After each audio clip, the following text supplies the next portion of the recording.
अहाँके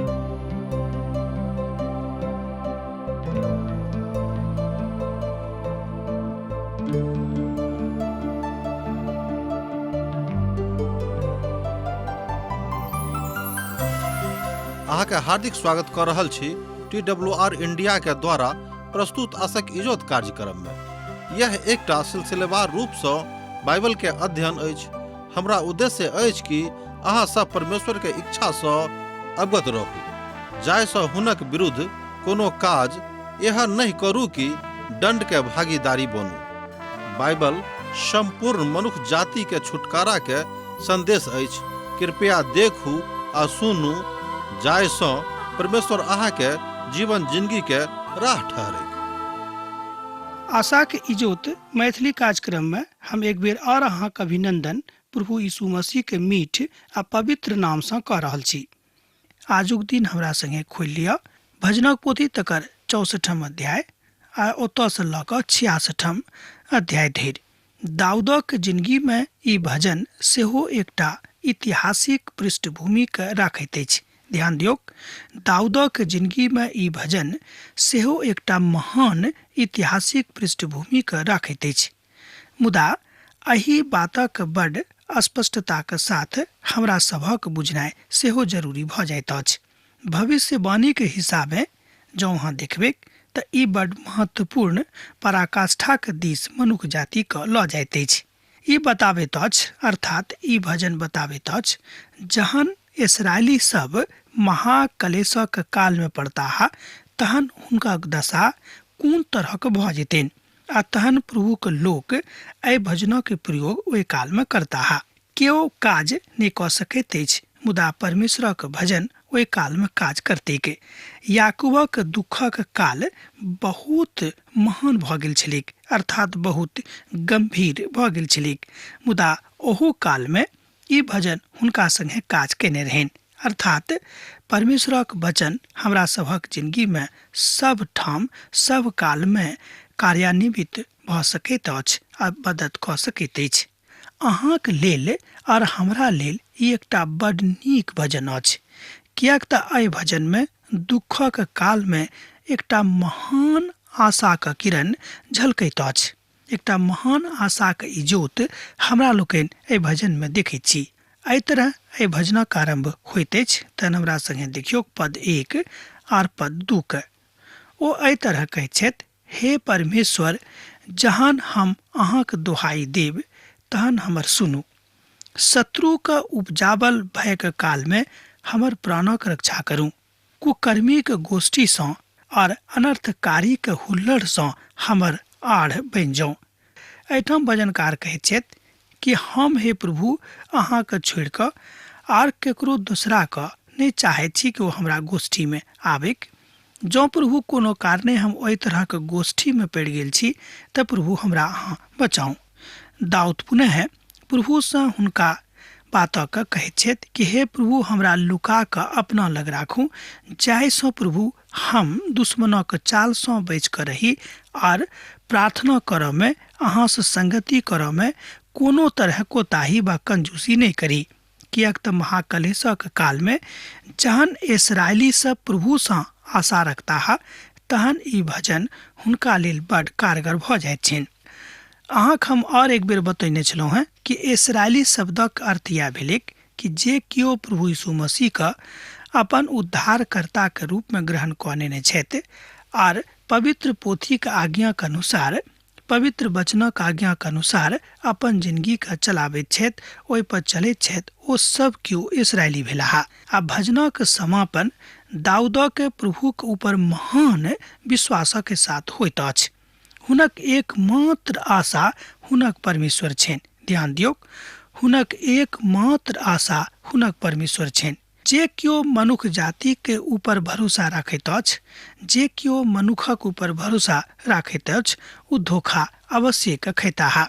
मुदा परमेश्वर हुनका ऊपर तीर चलौताह और अनेरे घायल वो भऽ जेताह। वो अपने वचनक कारण ठोकर खा कऽ खसि पड़ताह। जतेक हुनका ऊपर नजर करताह ओ सभक सब अपन मूड़ी के हिलौताह। तहन समस्त लोक भयभीत भ जेताह आ परमेश्वरक काजक बखान करताह आर हुनक काजक आ पराक्रमक नीक जकाँ बुझताह। धर्मी त यहोवा के कारणे, ध्यान दियौ, धर्मी त यहोवा के कारणे आनंदित भ क हुनक शरणागत भ जेताह आ समस्त सोझ मन वाला बड़ाई करताह। ये बात कहाँ एठाम देखलहुँ हैं 7 पद से ल क 10 पद में। 10 पद के एक बेर और हमरा संगे देखियो कि धर्मी त यहोवा के कारणे आनंदित भ क हुनक शरणागत भ जेताह आ समस्त सोझ मोन वाला बड़ाई करताह। एहि तरह हमरा लोकनि देखैत छी कि जे कियो सोझ छथि, जे कियो अनर्थकारी के संगति में नहीं रहैत छथि, जे कियो प्रभु पर असरा लगौने रहैत छथि, ओ केतबो अनर्थक कायम आबि जेतैक, केतबो खराब काल आबि जेतैक, ओ हुनका लग नहीं रहतैक, अर्थात दुख हुनका लग नहीं रहतैक और परमेश्वर हुनका दुख से निवारण क देथिन। आ जौं हाँ आजुओ के संसारक दिस देखबे त पाएब कि जे आशा के साथ एहि परिवेश में, एहि परिदृश्य में रहैत छथि, परमेश्वर हुनका संगे रहै छथिन। जौं हाँ संसारक ऊपर आशा राखबे तहाँ धोखा खायब, ई बात सत्य अछि। मुदा जौं कियो परमेश्वरक ऊपर आर हुनक शिक्षाक ऊपर आशा राखैत अछि तो आत्मिक जिंदगी के साथे साथ ओ परमेश्वरक प्यार पोताह और हुनका धोखा नहीं भेटथिन। परमेश्वर आजुओ के परिप्रेक्ष्य में, आजुओ के संदर्भ में, आजुओ के युग में अपन लोकक लेल आशावान छथि। एहिमे कोनो शक नहीं, एहिमे कोनो संदेह नहीं आ नहीं एहि ऊपर कोनो तरहक संदेह करक आवश्यकता थिक। तहन हमरा सब देखै छी कि भजन आगाँ बढ़ैत अछि आ एहि भजनक सहस्र अवधिक भजन सेहो कहल जाइत अछि, अर्थात 1000 बरखा के भजन। एहि भजनक जागृति के भजन कहल जाइत अछि आ एहि भजनक भजनकार मुख्य संगीतज्ञ के हेतु लिखने रहथि। एहि बातक प्रभुक समस्त भविष्यवक्ता दुनिया में आरंभे से एहि बातक मानैत आबैत छथि। आरंभ से ल क आजुक दिन धरि जतेक लोक देखने छथि, परमेश्वरक भजनक अध्ययन कयने छथि, मनन कयने छथि, हुनका विश्वास छनि कि हुनका छोड़ि कऽ आर दोसर केओ मनुष्य जाति के सत रूप में सहायता नहीं पहुंचा सकैत छथि। बहुत बेर हमरा सब आशा ल क दूसरा के लग जाइत छी, केओ हमरा मदद कऽ देताह, हुनका से किछु मदद हम लऽ लेबनि। जरूर अहाँ जाउ, आशा राखू, मुदा प्रार्थना प्रभु से करू कि हे प्रभु हम ओतऽ जा रहल छी, हुनका से हमरा किछु अच्छा अछि, मुदा एहि आशा के पूर्ण करऽ वाला अहीं थिकौ हैं। आ जौं एहि बातक आशा अहाँ चाहै छी कि हुनका से पूर्ण होइके तऽ अहाँ करियौक। एहि तरहक विचारधारा के लऽ कऽ, एहि तरहक प्रार्थना के जिंदगी के लऽ कऽ अहाँ आगाँ बढ़ि सकै छी। प्रेरितक पोथी तकर 3 अध्याय और तकर 21 पद में एही बातक ऊपर और स्पष्टता के साथ बतावल गेल अछि, जाहि बातक अध्ययन हमरा लोकनि कऽ चुकल छी।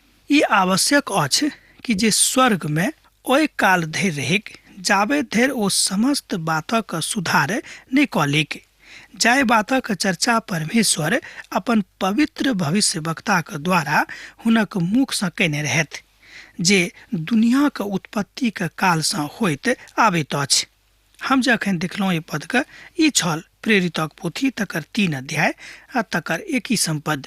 पौलुस एहिठाम कहैत छथि कि जे ओ अपन कथा के बड़ स्पष्टता के साथ बाजैत छथिन जे समस्त व्यवस्था प्रभु के दिस से होइत अछि, अर्थात जौं कोनो नीक व्यवस्था प्रभु के दिस से अहाँके जिंदगी के लेल पहिनहिए से प्रायोजित नहीं कयल गेल अछि तऽ ओ व्यवस्था अहाँके जिंदगी में प्रायोजित नहीं हैत।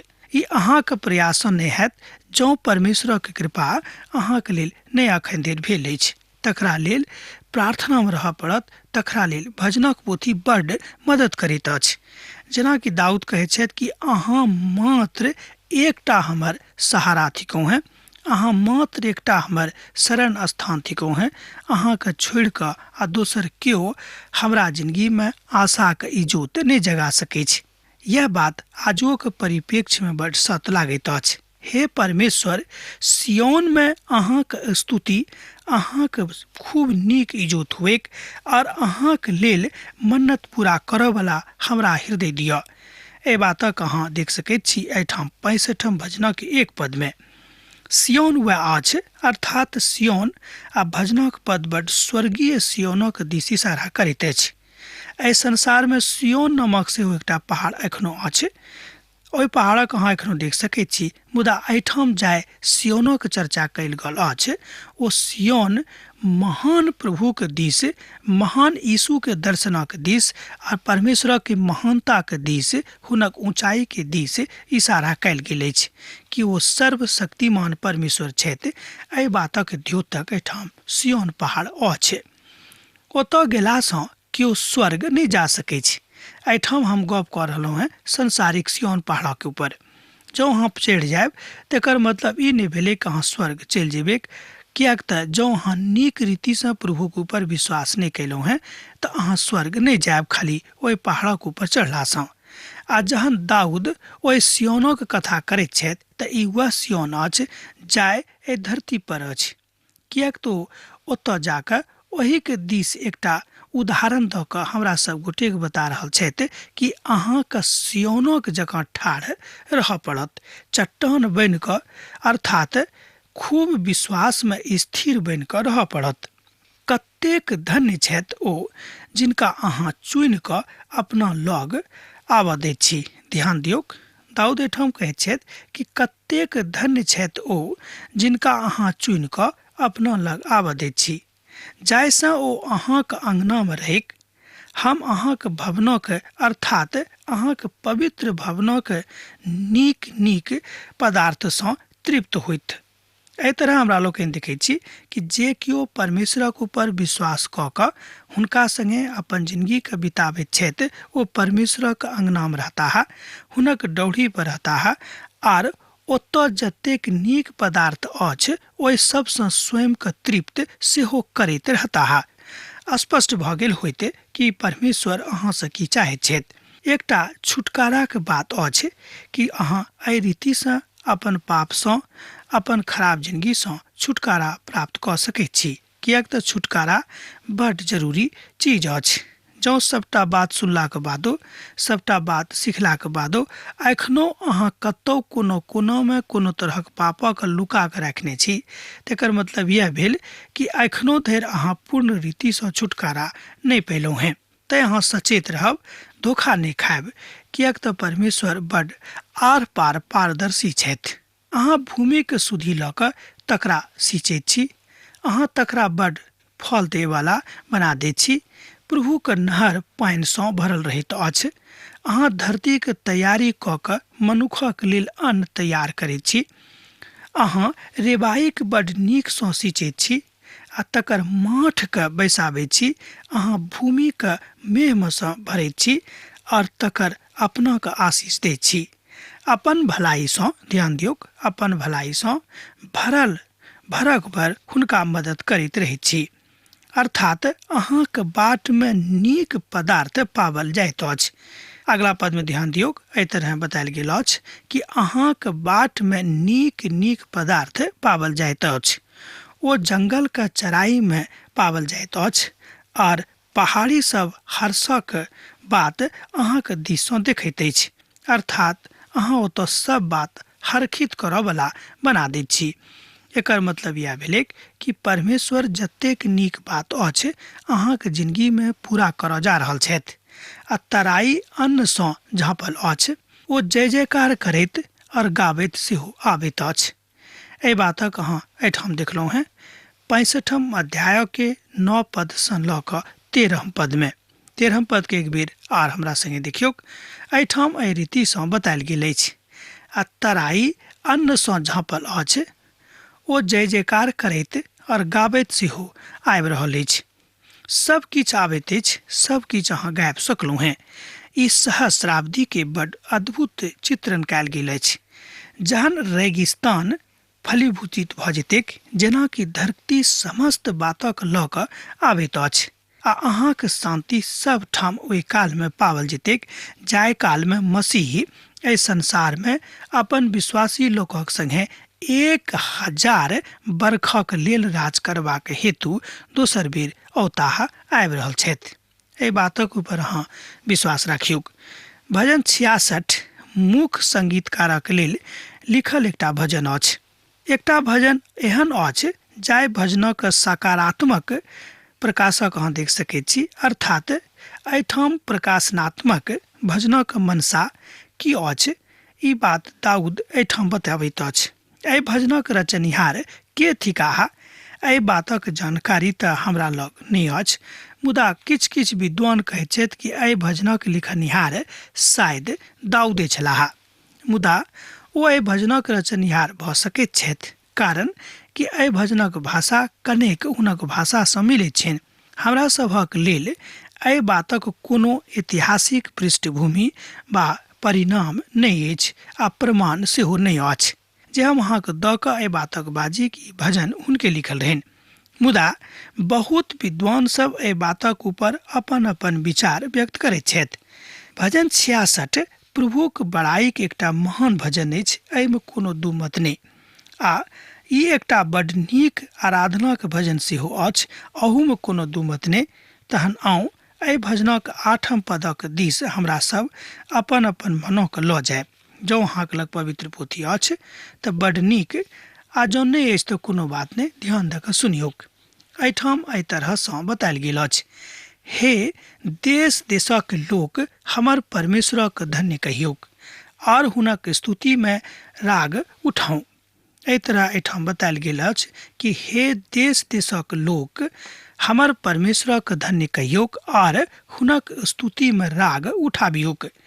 ई पद भविष्यक दिस लऽ जाइत अछि और भविष्यक विषयमे बाजैत अछि, जहन इस्राएलीक दशा आ दिशा कठिन भऽ जेतनि।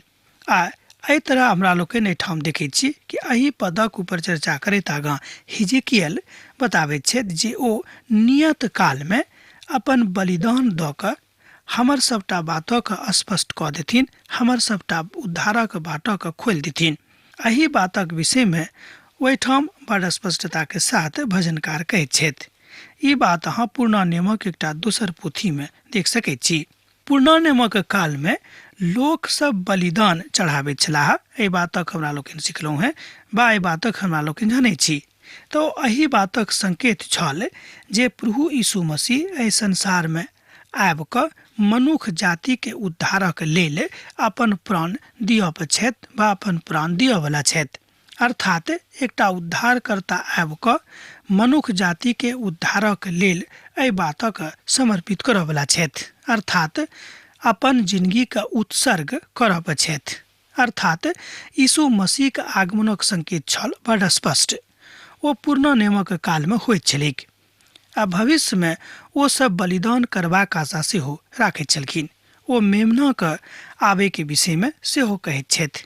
ओ मेमना प्रभु यीशु मसीहके आगमनके विषयमे कहैत अछि, किएक तऽ ओहि कालमे मेमनाके चर्चा कयल गेल अछि कि मेमना अर्थात परमेश्वरके मेमना आबि रहल अछि। एहि बातक हमरा सब यूहन्नाक रचल सुसमाचारमे देखलहुँ हेँ। ओहिठाम एहि तरह बतायल गेल अछि कि देखियौ परमेश्वरके मेमना छिकाही जे आबि रहल छथि संसारके पापक दूर करबाक लेल। ध्यान दियौक, देखियौ ई परमेश्वरके मेमना थिकाह जे संसारके पापक अपना ऊपर लेबाक लेल आबि रहल छथि, अर्थात समस्त मनुष्य जातिके पापक अपना ऊपर उठेबाक लेल प्रभु यीशु मसीह एहि संसारमे अवतरित भेल छलाह। आब कतेक नीक आगमन भेल रहनि, एहिसँ अहाँ वा हम सोचि सकैत छी। पवित्र पोथी बाइबिलमे एकठाम और एहि बातक बतायल गेल अछि कि क्रूसक कथा हुनका लेल बड्ड महत्वपूर्ण छनि जे केओ हुनका ऊपर विश्वास राखैत छथि, अर्थात जिनका उद्धारके अनुभव भऽ गेल छनि। मुदा हुनका लेल जे एहि तरहक अनुभवसँ नहि गेल छथि, हुनका लेल मात्र ई एकटा किस्सा कहानी भऽ सकैत छै। हुनका लेल तऽ ई किस्सा कहानी भऽ सकैत छै जे केओ प्रभु यीशु मसीहके अपन उद्धारकर्ताके रूपमे ग्रहण नहि कयने छथि। मुदा हुनका लेल जे केओ हुनका अर्थात यीशुके अपन उद्धारकर्ताके रूपमे ग्रहण कऽ चुकने छथि, हुनका लेल ई एकटा महानताके बात, ऊँचाइके बात, पराकाष्ठाके बात भऽ जाइत अछि। किएक तो जानैत छथि कि हमरा लेल प्रभु यीशु मसीह संसारमे आबि कऽ अपन प्राण दऽ कऽ हमरा लेल उद्धारक द्वार खोजि देलखिन। यह बात हुनका आगमन के बाद भ गेलै कि मनुष्य जाति के लेल उद्धारक द्वार खुजि गेलै के ओ पुरना नियमक काल में सेहो छल कि मनुष्य अपन उद्धारक लेल बलिदान चढ़ाबैत रहथिन। जेना कि हमरा सब पुरना नियमक पोथी में एहि बातक देखलहुँ हैं कि लोग सब अपन उद्धारक लेल तरह तरहक बलिदान परमेश्वर के चढ़ाबैत रहैत जाहिसँ हुनक उद्धार भ जायक। कियाक तऽ ओहि काल में प्रभु यीशु मसीह के अवतरण नहीं भेल रहनि, अर्थात परमेश्वरक पवित्र मेमनाक आगमन एहि संसार में नहीं भेल रहैक। बरखाक बाद जेना लोग आशा राखैत छथि कि अब पानि पड़ि गेल अछि, आब खेती हम करब कियाक तऽ जमीन खेती के जोग भ गेल अछि। तकरा बाद किसान खेती करैत छथि, जेना हमरा लोग के जानै छी गामक लोग। मुदा जहन बरखे नहीं भेल हैत तहन कोनो तरहक आशा कतौ सँ नहीं राखैत छी। आ जँ कतौ लग पास में नदी नहार नहीं अछि, आब जँ नदी नहार अछि तऽ आशा राखि सकैत छी कि कहियो पानि आयत, बा जँ आबि जायत तऽ आशा राखब। परमेश्वरक वचन हमरा सभक लेल एही तरहक नदी नहार अछि जे सैद घड़ी हमरा सभक लेल पानि उपलब्ध अछि। प्रभु यीशु मसीह उद्धारक पानि लऽ कऽ ठाढ़ छथि, जिंदगी के पानि लऽ कऽ ठाढ़ छथि। जँ अहाँ पियासल छी तऽ अहाँ पी कऽ स्वयं के तृप्त कऽ सकलहुँ हैं। एहि बातक अनुभव परमेश्वर के पवित्र मेमना के साथ इस्राएली लोकक ओहि काल में भ गेल रहैक। भजनकार एहिठाम कहैत छथि कि हुनक आगमनक प्रति, अर्थात परमेश्वर के पवित्र मेमना के आगमनक प्रति जतेक लोग दुराचारी नहीं छलाह, जतेक लोग नीक छलाह, हुनका सभक एहि बातक संकेत भेट गेल रहनि कि परमेश्वरक पवित्र मेमना एहि संसार में आबि कऽ संसारक लेल उद्धारक द्वार खोजि रहल छथि, अर्थात हुनक आगमनक विषय में बतायल गेल अछि। यूहन्नाक पोथी तकर 1 अध्याय आ तकर 29 पद में एहि बातक सेहो बतायल गेल अछि। तकरा बाद अहाँ एहि सबटा बातक आगाँ देख सकैत छी, अर्थात मत्तीक रचल सुसमाचार तकर 4 अध्याय तकर 6 पद सँ लऽ कऽ आगाँ, आ तकरा बाद लूकाक रचल सुसमाचार आ तकर 4 अध्याय आ तकर 6 पद सँ आगाँ। एही तरह यशायाक पोथी तकर 9 अध्याय पूरा, आ तकरा बाद भजनक पोथी में हमरा लोकनि एहिठाम देख रहल छी 65 भजन में, 66 भजन में, जे परमेश्वर के पवित्र मेमना एहि संसार में आबि कऽ मनुष्य जाति के लेल उद्धारक द्वार खोजि रहल छथि। एहि तरह पवित्र मेमनाक दिस हमरा सब गोटे अपन अपन ध्यान के लऽ जायब। यूहन्नाक पोथी तकर 1 अध्याय तकर 29 पद के देखियौक। आ दोसर दिन ओ यीशु के अपना दिस आबैत देख कऽ कहलाह, देखियौ परमेश्वरक मेमना थिकाह, जे दुनियाक पापक उठा कऽ लऽ जाइत अछि। एक बेर आर देखियौ कि आ दोसर दिन यीशु को अपना दिस आबैत देखलाह तो बजलाह, देखियौ ई परमेश्वरक मेमना थिक जे दुनियाक पापक उठेबाक लेल आबि गेल छथि। अर्थात प्रभु यीशु मसीह के एहि संसार में दुनियाक पापक उठा कऽ लऽ जेबाक लेल पठाओल गेल रहनि। एहि तरह अहाँ एहि बातक एहिठाम यूहन्नाक रचल सुसमाचार तकर 1 अध्याय और तकर 29 पद में देख सकैत छी। तथापि मनुष्य एहि बातक नहि बुझैत छथि, परंच हुनका एहि बातक बुझबाक छनि कि परमेश्वरक पुत्र संसारक पापक अपना ऊपर उठा कऽ लऽ जेबाक लेल पठाओल गेल छलाह। यह बात आजुक संदर्भ में, आजुक परिप्रेक्ष्य में बड नीक लागैत अछि कि प्रभु कतेक नीक रीति सँ हमरा सभक लेल तैयार रहैत छथिन। अब आजुक अध्ययन हमरा एहिठाम समाप्त करबाक आज्ञा दिअ, कियाक तऽ अहाँ सँ विदा होय के हमर बेरा भऽ गेल अछि। पाती लिखैत रहब, बिसरायब नहि। यीशुक नेह अहाँक जिंदगी में बनल रहे। आमीन। हमर विश्वास अछि कि ई कार्यक्रम अहाँ के लेल लाभदायक सिद्ध अछि। हम चाहै छी कि अहाँ अपन आशीषक के हमरा संग साझा करू। जँ अहाँ के नजीक बाइबल सँ आ जीवन सँ संबंधित कोनो प्रकार के प्रश्न भऽ सकै अछि तऽ अपन समस्या के लेल प्रार्थना करबा के लेल जँ चाहै छी तऽ हमरा फोन नंबर पर जरूर संपर्क कऽ सकै छी। परमेश्वर अहाँ सब के लेल एकटा सुंदर, सुखद, आनंदित दिन प्रदान करै।